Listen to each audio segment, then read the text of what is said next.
Thank you all for joining us for Bridging Generations, Evolving Mentorship in the Environmental Industry. My name is Andrew Monkman. I will be your moderator for this discussion. This session will hear from our esteemed panelists who have helped shape environmental professionals through their mentorship and are recognized as change leaders. Before we get started, what is mentorship? It can mean different things for different people and for different generations. Often people think that it's the senior professionals that are always sharing their knowledge to the younger professionals, but we're seeing the industry change where young professionals are now becoming leaders through a mentorship program, integrating new tools, technologies, and integrations that, like myself, I've been in the industry for 20 plus years. I have not touched AI yet, so I'm looking for some of my junior professionals to kind of help me and guide me into my future endeavors. We all know that mentorship has proven to be crucial, bridging work styles, attracting and retaining talent, and future-proofing workforces. However, if it was a simple solution, we would all see it more in our profession. For my example, I never had a mentor throughout my entire career, but I became a mentor because I saw there was an opportunity. There can be many reasons and challenges why mentorship isn't available or successful. So let's hear from our esteemed members of the panel on their insights, how mentorship has shaped their careers, and what mentor means for the future. Each panelist reflects a unique generational perspective, and I'd like to first introduce Jacques Benoit. Jacques is the president of the Benoit Management Consulting and is also one of our Eco Canada's board members. Jacques has over 43 years of experience in the environmental industry in Canada and internationally, as being key in the development of mentorship programs with large environmental engineering companies. He is author of 40 technical publications on diverse environmental subjects and recently joined AGRA Laboratories as the Senior Vice President. So Jacques is one of our junior members on the panel, and thank you for joining us. Brian White. Brian is the Division Manager of Environmental Services and Senior Environmental Engineering for McElhaney. Brian is an experienced people manager, mentor, and team builder with significant senior management, project management experience with over 20 years in the engineering consulting industry. In his career, Brian has organically grown his high-performance team through the recruitment and retention of great talent. Annette Gear. She is the Director of Environmental Sustainability at Graham Construction. Annette is a seasoned environmental management professional with over 25 years experience, focusing on sustainability, policy, and governance, and regulatory compliance. Throughout her career, Annette has cultivated strong leadership with decision-making, government agencies, and regulatories to drive strategic long-term environmental initiatives. And finally, and not lastly, Mackenzie Smith. Mackenzie Smith is an environmental scientist with Active Earth Engineering Limited, where she is a member of the Emerging Professionals Advisory Group for Geo-Environmental Pro, a training group tailored to the environmental industry by some of the field's leading experts. Having been part of observing many successful mentor relationships, Mackenzie is keen to facilitate more mentorship opportunities. Thank you, panelists, for joining us. Let's get started. Jacques, first question for you. From your perspective, how has mentorship evolved throughout your career, in particular with the environmental industry? Yeah, okay, thank you. When I started my career, mentorship really didn't exist. It was as a junior environmentalist, it was sink or swim. You just had to find somebody senior enough to take you along into the field, and hopefully you'd learn from that individual. About 15 or 20 years ago, we saw companies recognizing the importance of mentorship, and we saw programs being implemented within those companies because they recognized that this was going to be a recruiting tool and especially a retention tool. However, the programs were still based on senior individuals trying to train younger individuals, and there was virtually no training on how to be a mentor or even how to be a mentoree, and there was very little structures around these programs. These have now evolved, and we're seeing now in the last few years very well-structured programs whereby It's no longer one direction, it's peer-to-peer, whereby there is actually mentoring going from junior staff up to more senior staff, especially with technology coming along. And we're seeing that it's not only based on learning technology in the world we are, but it's also how to be a manager of people, how to be a manager of projects, and so on. And there's training. You cannot be a mentor unless you've received some form of training to be a mentor, and the mentorees also, and how they get selected. It used to be, whoever raised their hands, I want to be mentored, and that has evolved now to programs and companies who have been very successful and who have now not only recognized that it is a recruiting tool and it's not only a retention tool, but it's a rewarding tool. To be actually part of a mentorship program is a form of rewarding staff and recognizing the good work that they're doing. So it has really, really evolved, and I'm sure we're going to hear about some of the programs that are involved in these companies. But it's come a long way, but I think it's at a space right now that is really useful to both the younger professionals coming into the environmental career, but also the ones who are, about to leave, but they're older, but they're learning from the younger generation. And that's really what good mentorship programs should be based on. It's a two-way aspect. It's not just from top down. Perfect. Thank you. Brian, as a senior professional, how have you used mentorship to navigate and bridge generational difference in work styles? And can you share some examples? Well, thanks, everyone. Yeah, it's a really good question. And, I think I go back to sort of when I started my career. Like my boss said, a lot of the work that I do is around environmental investigation. My boss said, here's a 10-minute tutorial. See you later. Here's my cell phone number. Call me when you have some questions. That wasn't that long ago. It was just 20 years ago. So to me, it was about identifying at that point in time people that I could connect with, not just senior people, but people I could connect with laterally, peers that I went to school with, friendships that I have developed over the period of time, and how those relationships have evolved. When you start your career, you kind of start at the same place as most people who start their career. Like, I just have a degree now. What in the heck am I going to do with this thing? Really and truly.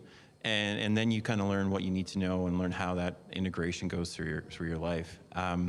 So the generational gap, I would say, or how I've used that is just by reaching out and asking very simple questions and saying, hey, how has life gone for you? Is there anything you can impart upon me?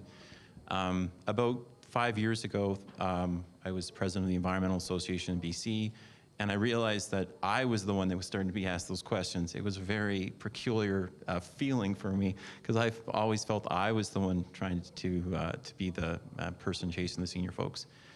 And I also think too that as Jacques mentioned, with the changes in technology and the changes in what we're doing on our day-to-day basis, we do a reverse mentorship program where I work at McElhaney, where 20, 30, 40-year people hang out with the brand new juniors to understand exactly what their needs are and how that integrates up into the system.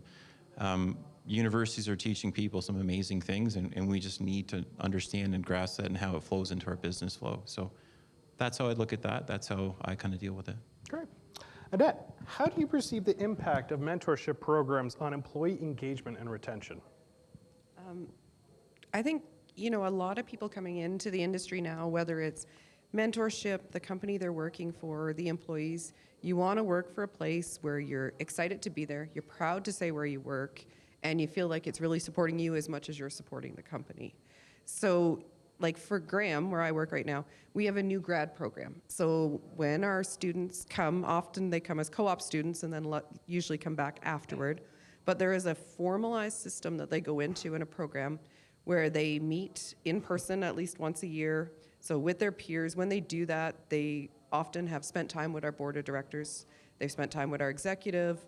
They've gone to leadership meetings, and that goes on for like 3 to 4 years. So not only are they building a network of their peers, they get exposed to all the different business units and all the different types of work and people we have at Graham, and they get partnered up with senior people so they can kind of decide. Because I mean, early days, yeah, it might be, how do you collect a sample properly, not contaminate it, get it in a bag, fill out the chain of custody? There's those things.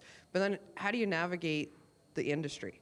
How do you navigate getting from where you started to where your aspirations are? Or mid-career, those aspirations have changed. Now what do? I did this, but I want to do something else. Having someone to talk to, I think, to really help you along that path is very important. So I think companies that formalize it, it's not the same for everyone. Having a formal program doesn't mean everybody fits in a box, but there's at least a structured process that allows people to connect with the proper mentor and help them to get where they really need to go in the company. So what strategies have you found effective in leveraging mentorship to bridge generational gaps and foster the committed workforce? I mean, I think a lot of it is flexibility. For many of us, you could be doing field work, you could be in a very high pressure office, whether you're mentoring inside your company or through an association, finding time is critical. So, I mean, nowadays, it was before you'd probably meet someone for coffee, which is great to have those face-to-face interactions, but sometimes you can fit in a 10-minute Teams meeting and answer your mentor or mentee's question. And so having that diversity, I think, is very helpful. The other thing is to reassess at different stages in your career. Like I said, your first, 1 to 5 years, a lot of the mentorship you're likely going to get the best benefit out of, in my opinion, is the technical. Here's what you train to do. Here's how that applies in whatever situation, whatever project. Here are the tools we use. Here's how we do it.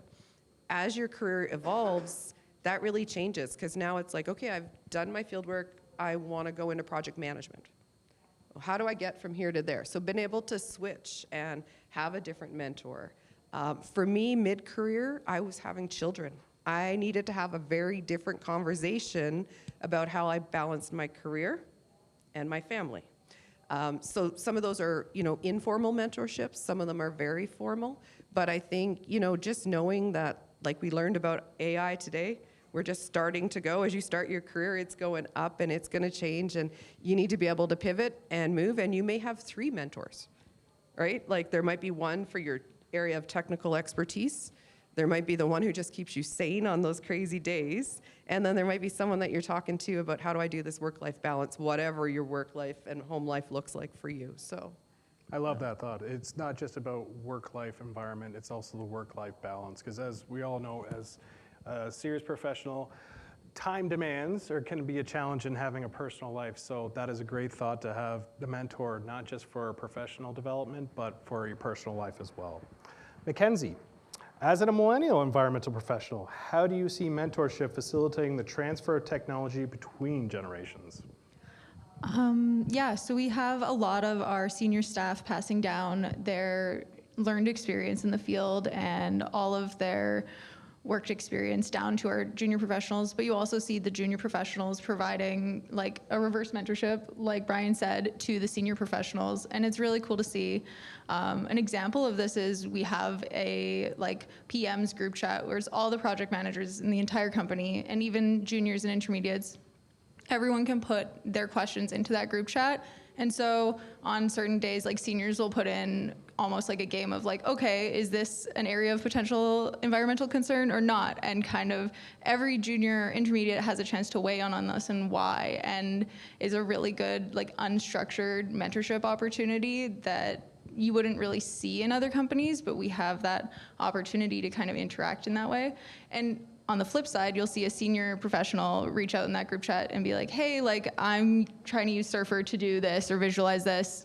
I don't know what I'm doing. And a junior will reach out and be like, oh, I can totally do that for you. Let's connect. I'll reach out offline. So it's really an interesting way to kind of see how technology is flowing back and forth through all of the generations. And I feel like also intermediates play a really big role in that just because they see where the data gaps are. So they're coming up as juniors and they're like, oh, I actually never learned how to do this. So they can inform the senior professionals to be like, oh, this junior should be taught about this thing or, So yeah, I feel like there's definitely a lot of technology transfer both ways.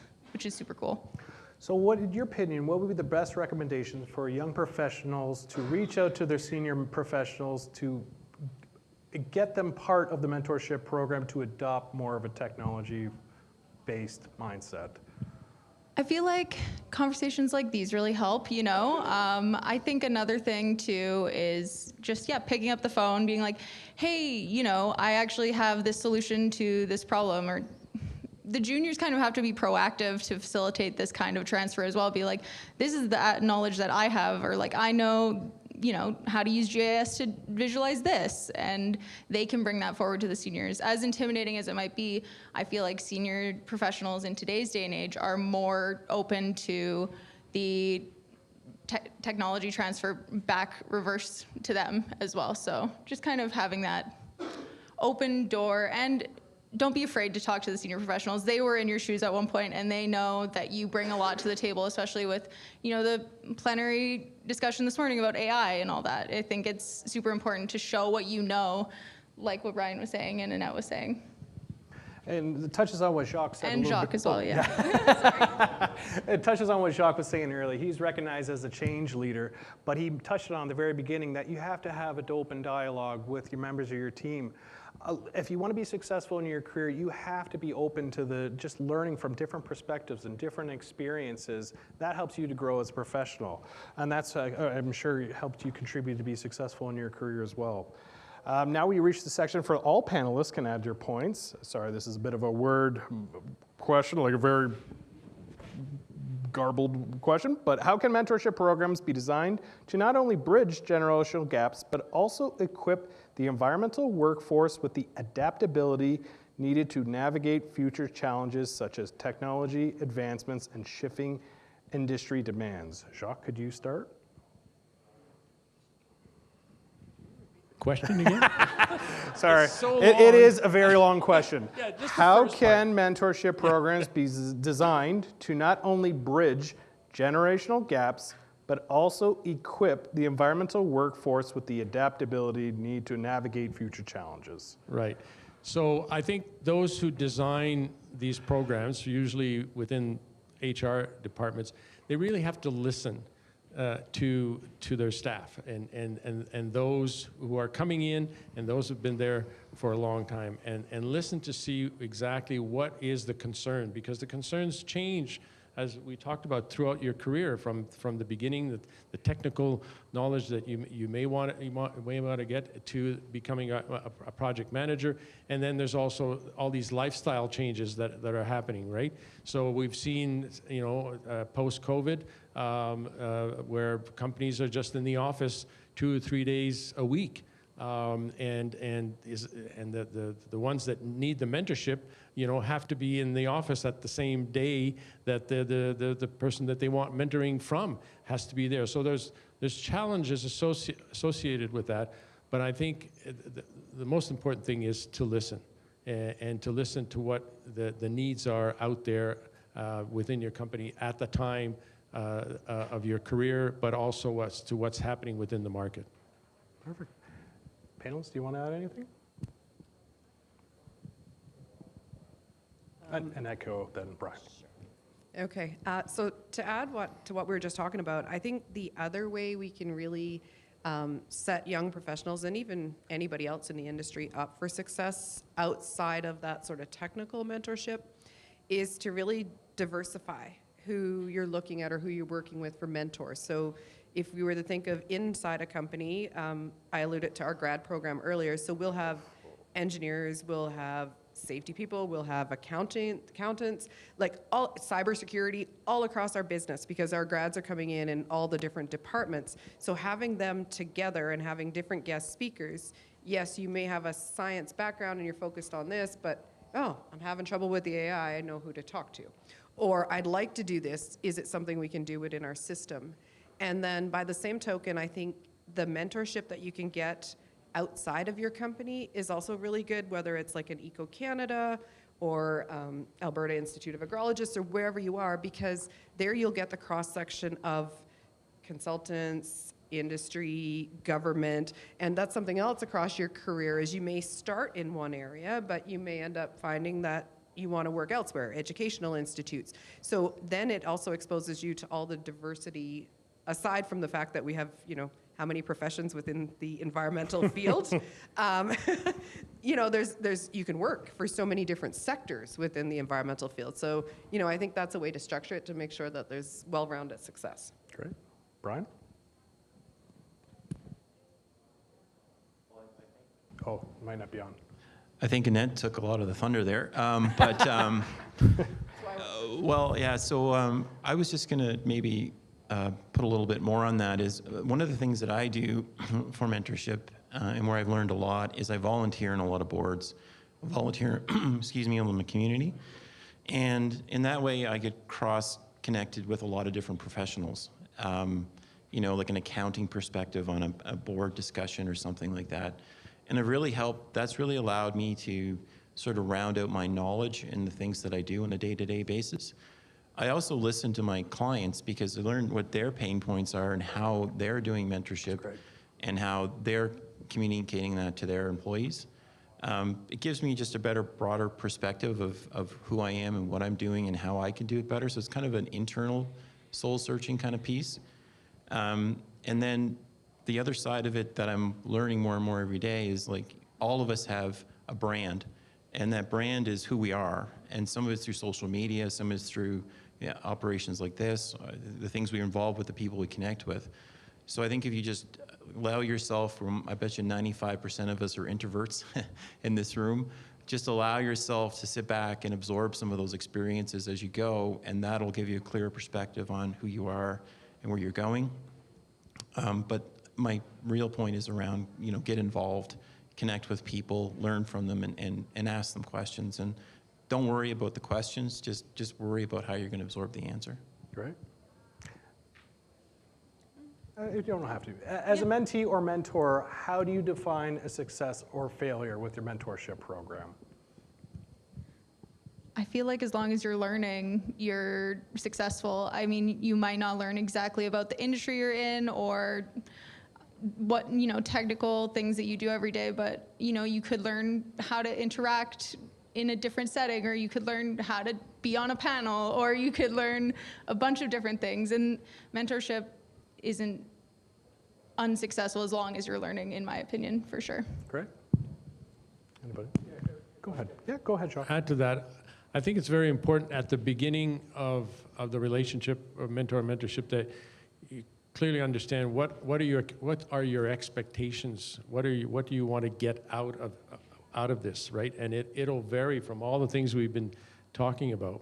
But I think that's, after whatever period of time you feel that you want to be mentored, whether it's a year or 2 years or whatever it may be, that you go back to your original objectives and you say, okay, yeah, I've reached those. I think that's how you determine the success at the end of the day. It may change as you're having this conversations between mentor and mentoree, that the objective changes because the conversation just went into a different direction, right? So, but I think it's very important to set those objectives at the beginning because, yeah, you do want to find out, was this successful? Did it work for me or not, right? Great.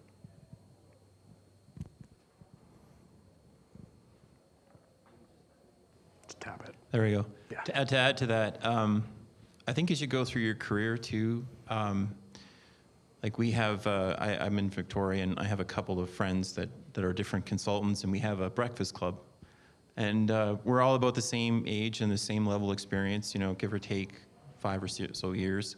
And it's about learning those valued experiences with each other and connecting. We are competitors on Monday through Friday, but we also are people going through the same experiences in life. So some of that mentorship has been extremely helpful for me, just kind of giving me a perspective on who they are and what they are. And again, I can imagine 20 years from now, I'll be retired, hopefully, or 25, 30, depends on how long my kids go to school for. But, sitting at Tim Hortons having those conversations, maybe around a cup of coffee or something like that. So. Great. Annette, you've already kind of touched on this. How do you feel AI is going to be involved in the mentorship programs in the future? Well, I mean, I think it allows us to connect. It allows us in many cases to do things quicker. So I think being able to leverage that is good. Listening to the speakers in the first session this morning, they were talking about using AI to match candidates to job postings. I think I can also see where it'll come in. You know, you go, going into a mentorship program, kind of put your wish list, because usually both the mentor and the mentee have some idea in their head, even if it's not on paper, of what they expect that relationship to look like, how long it's going to go on, what the commitments are. So I think, you know, putting that and having the AI help to match you would be really, really good, because again, you know, we're all busy. So it's not like you can run out there and speed date all your mentors and go, I think I want to work with that one. So I mean, I think there's definitely some benefit there. And yeah, I also think it'll help us diversify too, because, you know, like I said, as you work on yourself and your career, you can really be able to leverage things to figure out, you know, what are my next options? You know, I've done this, what would be the next step? Or helping to figure out career paths and professional development. I think AI will have a place in that too, so. Perfect. Mackenzie, as a millennial professional, how do you feel AI is going to shape mentorship programs in the future? Like Annette said, you know, the matching program of matching kind of a senior to a junior, 100%. I think that's awesome. And just especially as myself, I was paired recently with a mentor who was of a completely different, career path, career trajectory. And while I still learned so much from them, it was just a company match. And with AI, maybe all of this data that we put into AI will provide a better match that's better suited towards what our actual career trajectory is and our actual goals within the environmental industry. Great. This is for all the panelists. What is the biggest obstacles and challenges that you have faced in the mentorship program at your locations or past experiences? I think recently is a little bit what I mentioned before, is the fact that where you work and when you work in the office has changed, right? And a lot of us have gotten used to working from home during COVID, and some of us have made some serious decisions about actually moving out of the downtown. So your work environment is quite different, and trying to find the right mentor that's going to be in the office on those days that you're planning to be in the office can be challenging. We've also all gotten used to using Teams. I would say Teams it's a great tool for doing business interaction. I wouldn't suggest that it's a great tool for mentoring. You really need to feel comfortable in the environment that you're in when you're having your mentorship session, if I could put it that way, whether it's at a coffee shop or somewhere, right? But that's challenging for some companies, just because of, if the number of days that you can actually be with your mentor. Show of hands. And I would, go ahead. sorry, Go ahead. I was just challenge everybody here to try this out. Go on ChatGPT or DeepSeek or Copilot and just ask the question, describe to me the best mentor for me to obtain these objectives, and put 5, 6, 7, or 8 objectives that you have, and see what ChatGPT comes back. And then from that, you look around and say, is there somebody in my office or in my environment that actually meets those? You'd be surprised at how close it comes to somebody that is in your office. So it's not perfect, but it's really good when you're really wondering, how do I choose my mentor, right? And I think AI can contribute to that. And what you were saying, Jacques, with Teams, show of hands, how many people are in a Teams meeting doing something else at the same time? I am very guilty of that. I could be triple booked, I could be working on reports, so I love what Jacques is saying, that have the more impersonal connection, because you will get more dividend and more engagement from people when you actually have face-to-face, and that is unfortunately becoming a lost art in a lot of our industries. So I do agree that we do need to be more impersonal and listen more actively as well. Another question. Is anyone willing to share about a mentor-mentee experience you've had in your career and what has been so special or beneficial for you? Go ahead, Mackenzie. Yeah. Recent, not recent. It was when I was in school. I was part of the Women in Science and Engineering mentorship program at UBCO. And I was paired with this awesome woman who took the time to just like every meeting, she was always there, always on time. She always took the time to explain things. If I was having trouble with an assignment or something, she always was there. I could email her about anything. And she was just this rock star of a person, and it was just really cool to see. She was this professional woman who worked for the Ministry of Environment, who was just able to commit fully to a mentorship program, and it was just a really special relationship that we had. And through her, I actually got the opportunity to co-op at the Agriculture and Agri-Food Canada's Research Center in Summerland, and I also got to experience, we did like citizen science where we went out and we counted bats one night at like a park in Kelowna. And it was just cool to see like that aspect of like citizen science that I never would have considered if it weren't for her. So I think it's really special to have a mentor that's actually super committed to making that mentorship relationship work. And I mean, not everyone has the time, but if you do, I feel like those are really great to help students kind of like get aspirations or like experience different things to learn what they actually want to do. Great. Anybody else on the panel? Brian? Yeah, I was just going to say to the students' perspective, sometimes we forget where we were, 10 or 15, 20 years ago, maybe a little more, Jacques. Sorry. He and I know each other for a while. So, but I think around the aspect of like what I'm seeing is sometimes I go to meetings where there's more senior people in the meeting, and I'll just ask them if I can bring a junior along. It's no cost just for that person to participate and engage. And then I actually ask them, they're usually a little afraid, first of all, but I ask them to just keep their ears on, learn, be part of this conversation. And then we try to go out afterwards for a few minutes or the drive back to the office or whatever and talk about what did you learn? Like, what was your experience? And I ask them again in a week, what was your learned experience? And it's interesting how the different conversations go and how the different pieces go. And I think those relationships we need to really foster because that builds trust with the individuals. It also builds, you start to learn what the other person's really thinking and how they're thinking and how they can behave in a room full of adults sometimes too. Often I'm not invited into those rooms, but that's another story for another day.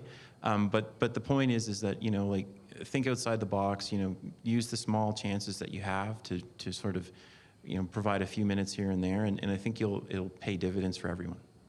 Great. Annette, do you have anything to add?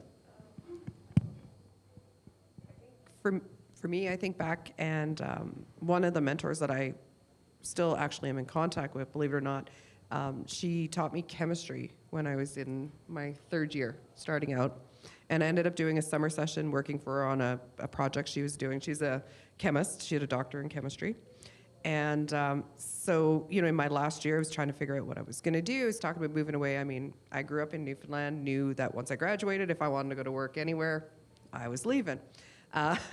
So, we talked about that as well, and I moved to Alberta, ended up working probably for about a year or two. She would send these little random check-ins, or she'd call and ask how things were going, and I, and then it got less, and I remember it was probably about 7 or 8 years after I had moved, she called me up one day and she's like, hey, I'm actually leaving Newfoundland, I'm going to teach in St. John, New Brunswick, here's the program, here's what I'm thinking, would you mind having a look at this? And it was just so weird to have gone from, what should I do? What should I say? How do I prep for an interview? Because, it was, everything was different. To eventually, though, I still looked at her as my mentor. She was going into a class, a different program, and she said, you're working in the industry. How does this hit the mark? Am I missing something? So I think, that's probably the most memorable mentor-mentee relationship I've had. I've had lots of great ones, but that one really stood out. Jacques, any closing thoughts? Oh, that's okay. That's okay. So So we heard a lot of great mentor and mentoree experiences. On the flip side, can you share some experiences where it didn't quite work out and why did it not work out? Go ahead, Brian. Yeah.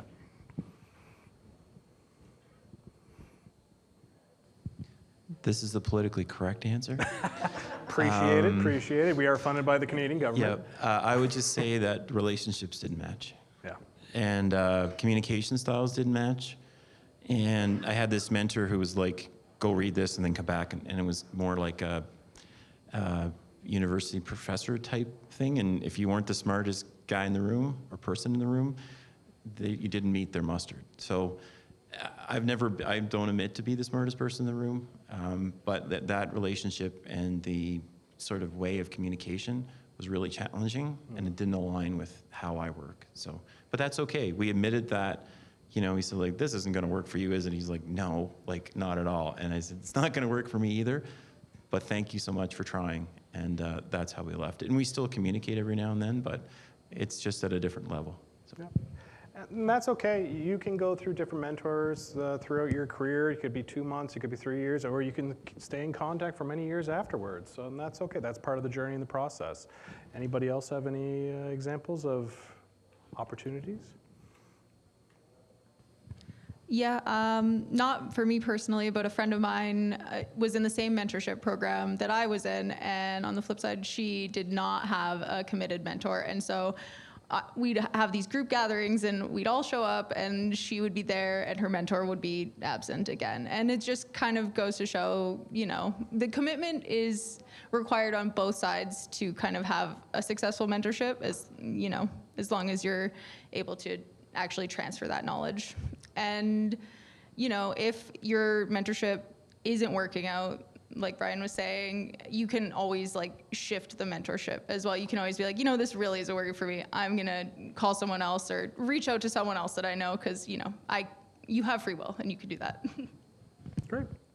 Thank you, panelists. Great insights. We've reached the open forum portion of this session. If you have any questions for our panelists, please raise your hand. We have an Eco Canada volunteer that can provide a microphone. So there's one question in the back corner there.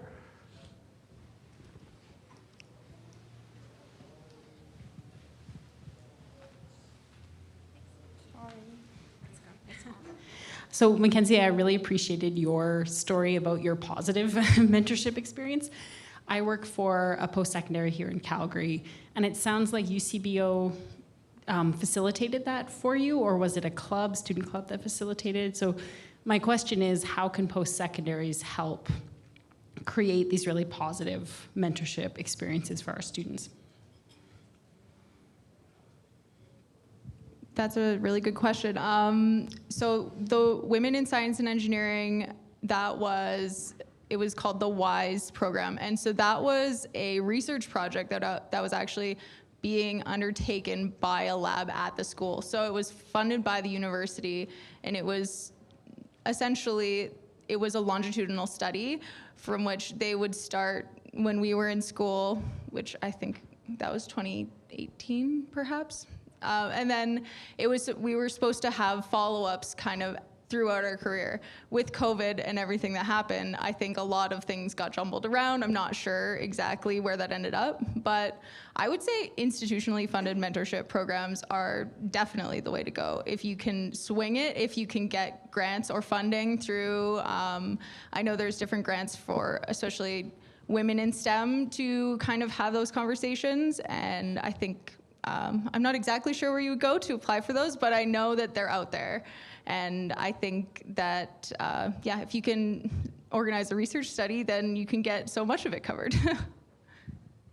There's a great program in Ontario called Women in Technology through OSET, so that would be another opportunity for those who are in a different province. Brian?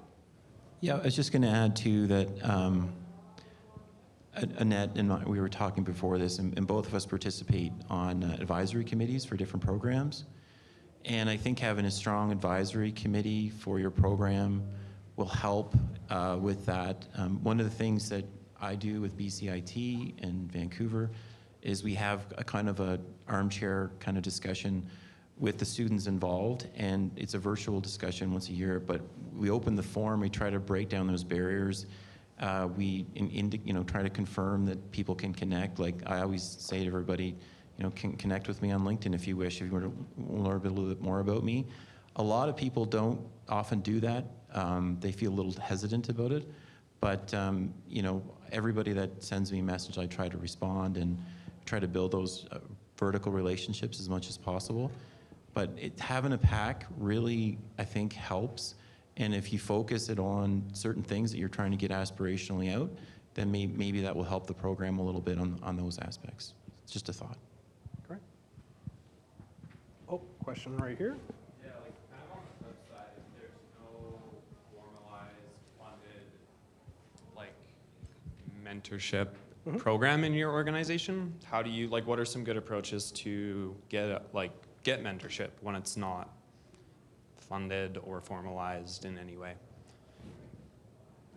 Oh, go ahead, Annette. I think one of the things is like events like this conference. Eco Canada does a lot of networking events. Put yourself out there. As well, like from our side, as Brian talked about, any post-secondary that ever reaches out, like I go out there. I love to go meet the students. I may not be their mentor, but I might be able to help facilitate something else.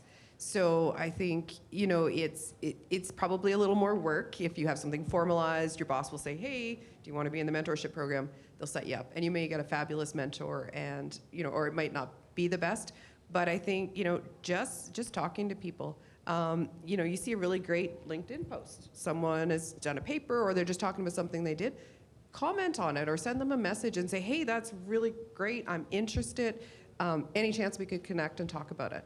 It might start with a LinkedIn conversation, but depending on where you are, it could be a face-to-face, it could be, but don't be afraid to put yourself out there.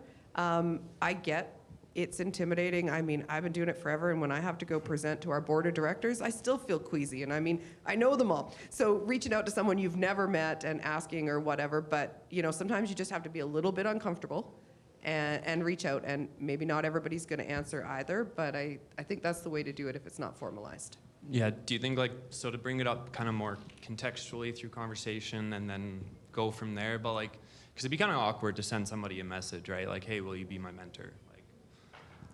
From my experience, I've actually mentored over a dozen young professionals, and they reached out through LinkedIn. Okay. There is a stigmatism. There shouldn't be a stigmatism with it, because that is the way the world is right now. Reaching out to a broad base. I'm based in Ontario. Brian, you're in BC, I believe. Jacques, you're BC as well, Annette? Alberta and BC. Okay, we have a high BC count here. So that's true. And I was born in Nova Scotia. She was born in Newfoundland, so we got the country covered here. So that's the bright side about LinkedIn. You can reach a lot of different professionals. If you can't reach out to those in your workplace, I created my mentorship program at my previous workplace, and it's still running today. It started with just a conversation. It has to start somewhere, and don't feel worried about reaching out to someone. That's okay. If they say they can't do it, that's okay. You can branch out and reach out to somebody else and go on. But I've made great connections through LinkedIn and mentored quite a few young professionals in my time. Yeah, Thank you. I think what's important is that it comes from the top. Yeah, agreed. And the CEOs have to be behind this. This cannot be an HR program. It can't be seen as, well, this is HR that's running this. No, this is coming from the top, from the senior management, even from the board, that they believe this is important. And it becomes important to companies when you start recruiting and you're interviewing young professionals, and one of the questions they're asking is, do you have a mentorship program? And if you don't have one, the chances of you recruiting this great person is going to be tough. Right now, it's extremely tough. So, I've had someone asking me that they wanted a great mentor, and I said, well, who do you think is a great mentor? And she said, the CEO. And we connected them, and this was a I won't tell the name of the company, but a company that has 74,000 employees that's based in Montreal. And I won't go any further. So, and it worked. He found the time, and that became a story that we could tell in the recruitment process that, yeah, even the CEO is prepared to be a mentor. So it's got to come from the top. One success story I had in my previous workplace, we had an open position for 2 years. We could not find the right candidate. So what we did was actually create a mentorship program and found an internal candidate, and they eventually, after I moved on to my career and moved to a new place, they replaced my position. So a lot of companies are looking internally because, as Jacques said, it is a challenge to recruit. So mentorship programs are crucial for companies to be successful now. Just another note, we have a young professionals group at McLeany. And we have, each office has their own, so it's professionals under usually 35 years of age or 10 years of experience in the industry. They organize their own coffee walks. You know, there's a coffee machine right there. I live in Victoria. It's a little warmer than Calgary, obviously, so it's a little more climate sensitive. But you know, the team, we're near a walking trail. They go for a walk once a month. Just check in on each other. We also not sponsor, but support and pay for dinners for them to come in. We get some food to come in. You know, simple things like that. It doesn't have to be expensive. It doesn't have to be timely. It just has to be organic. So I would encourage you to talk about that at your employment place. And if they're not going to give you what you need, I don't think you want to work there. That's my other side of it. So people have options. And you know, you just need to find what's good for you and what aligns with what you're really interested in. In the old days, you basically would stay at a career for your entire professional legacy. Now, on average, it's 1 to 2 years for a lot of professionals moving on to the next career opportunity. So if you want to retain talent, you have to make an incentive. That includes the mentee and the mentorship program. Any other questions from the audience? Go ahead, John. Firstly, thank you, panel, for your time today. It was really great stuff and interesting. My question, I guess, goes to Annette, because in some of your remarks, you mentioned that Graham has a structured program for a few years, and my ask is this, is there any formalized metrics that you apply to your mentoring system that shows you the strength of what the system, what your program is, and ensuring that the mentee and the mentor are quality matched and are continuing along the path that you see as a corporation gets them to where they need to be? Yeah, no, great question. The new grad program is basically managed by our learning and development group, which is part of our HR department. So there are a lot of, I'll say, check-ins, surveys, so that they can anonymously say what they think. The other thing I think that, and maybe I wasn't as clear on it earlier, is so there's this very structured part with regular meetings and check-ins, but the other side of it is there's a lot of very informal that occurs just because they are working with someone else or they're doing something different. So I think the informal side is probably not measured at all. I think the fact that it exists and continues on past the new grad program is a testament to success. But like I said, the formalized part, it does have a structure. It has a goal. Like an example is, so if we have a co-op student come for a full year, typically they're given the option to do a quarter, so 4 months in 3 different areas at Graham. Now, we have some students who decide they want to spend the entire year on one project, but they'll try to get them on a project, they'll try to get them in an office so that they have a little bit of diversity, because, you know, we're trying to kind of open their eyes to all the opportunities. It also connects them with a lot of different people. So they may have been on a project for, you know, a quarter, they got to know a project manager, project coordinator, but then they chose to move on. But a lot of them stay in contact too. So there are parts of it, I think, that are measured, and we probably could say, yeah, we can qualitatively say that that's working. But I think a lot of it is just the fact that, you know, we got guys who've been there, you know, the 5 years who are or 4 years that are finishing, and all they talk about is how much they're going to miss the regular get-togethers. Now, the nice thing is we're a big diverse company, so it also makes sure that, you know, their peer group, they were probably in that group with people from BC, Alberta, Saskatchewan, Manitoba, Ontario, Seattle, California. So that's the other thing is you're not picking up the phone necessarily and calling a stranger if you need to call to another office either. It may not be the person that's going to answer your question, but they can connect you with the right person. Absolutely. So I'm not sure how much that actually answered your question. Like I said, we do some of it formally, but a lot of it I think is just the feedback that comes back from the program. I think a lot of academic programs could do more. Like the co-op programs are supposed to be a mentorship program, but a lot of the times it's for a lot of companies to get cheap labor. So I think there needs to be more structure with the academics to ensure the mentorship program is happening. Again, with my experience, that's all it was. It was cheap labor. It was basically, we want you to do this, have fun. And that's why I was saying in my experience, I didn't have a mentor. But through that, the trials and tribulations, I became a mentor myself because I wanted to set people up for success and leave a lasting impact. Go ahead, Brent. Well, I was just going to say too, like set your own KPIs. Yep. You know, like if it's how long we retain people, what our turnover rate is, you know, do exit interviews, understand from your employees, listen to them what they have to say. Like at Mackenzie, that's what we do. We're trying to really care about our people and understand what they need and how they need to do their work.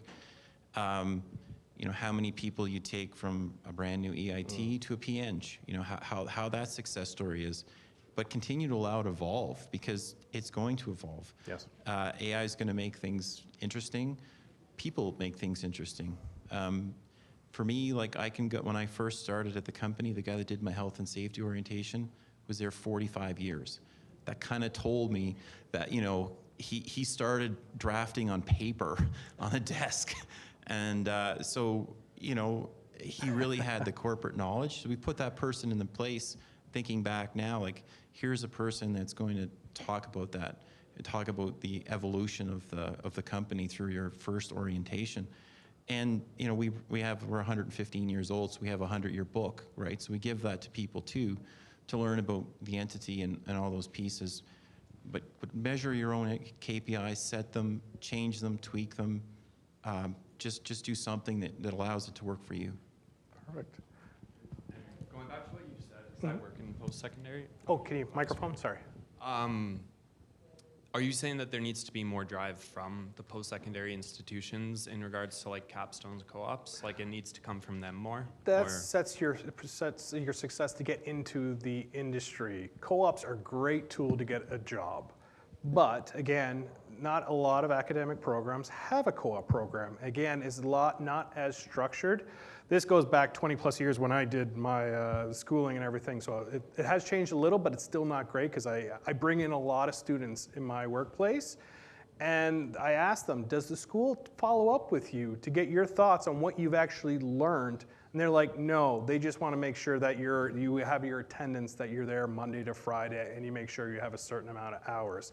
So that puts the onus on the company to mentor them. And some companies, I will say, are better than others. We're hearing some great stories from these established companies that they're doing a lot of mentorship program, but unfortunately that's not the case. And I think the academic programs, especially that have co-op programs, need to be more diligent and more involved with the co-op programs.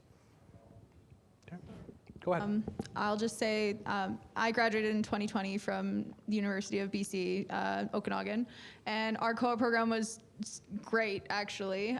We had the opportunity to kind of check in at each kind of phase of our co-op program. So they're 4-month co-op terms, right? So at like the 2-month mark, we have our co-op coordinator coming for a site visit.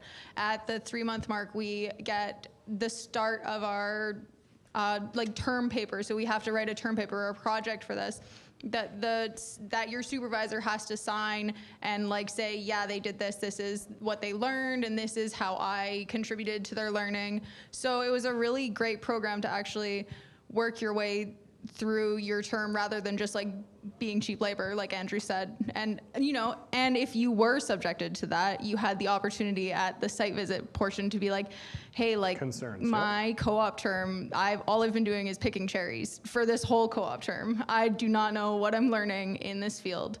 And then the co-op coordinator can go back to your supervisor and be like, there's no learning, there's no value in this co-op. So I think from the post-secondary point of view, they do have to have these structured programs to keep the company accountable for their mentorship program.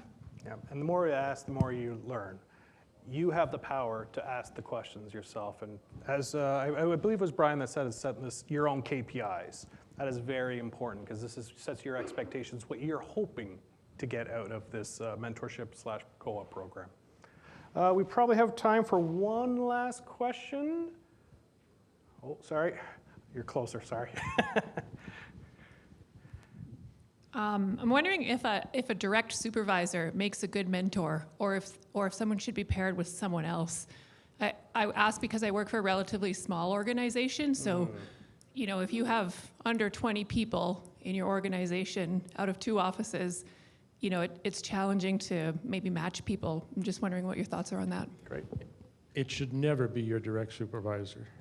It's the things that get discussed between a mentor and a mentoree may involve things like you don't like your supervisor or you don't like things, and if you can't find one within your organization because it's a small organization, start looking out in some of these professional associations that are around, and they're in every province. They certainly will have somebody that can help you. It makes it a little bit more difficult to have, you know, always a face-to-face because, you know, you're not in the same office kind of thing. But yeah, I think it's a golden rule of every mentorship program is it can't be your supervisor. It just can't. And if there are limited options, I would say seek out like a peer mentor, or if you can, like if that's an option, because they might have maybe 1 year more experience than you. Like that's not a lot, but it is a little. And if you can't find someone more senior than you, a peer mentor is like best you can get within your company. And then also, yeah, the external mentorship is super helpful as well. Perfect. We have time for the last question, actually. Oh, sorry, Jacques, one last thing to add.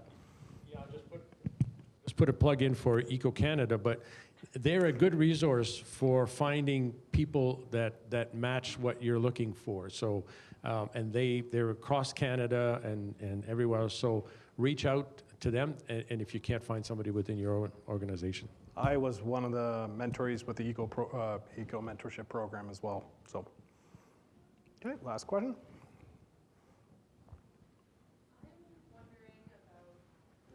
Tap it.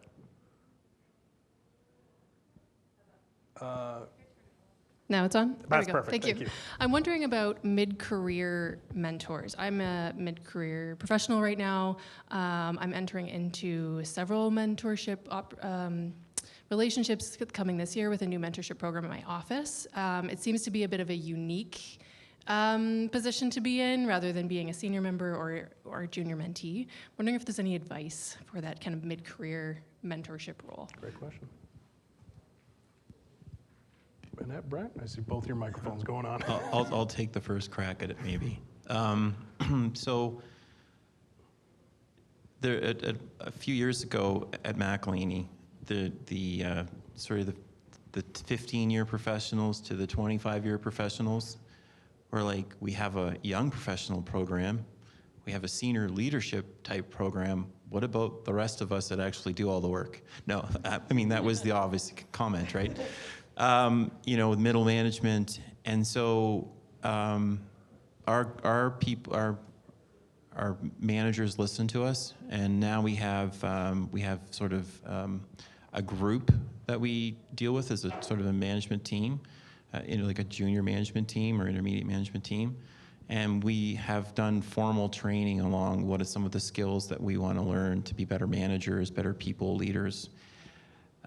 So that's one piece.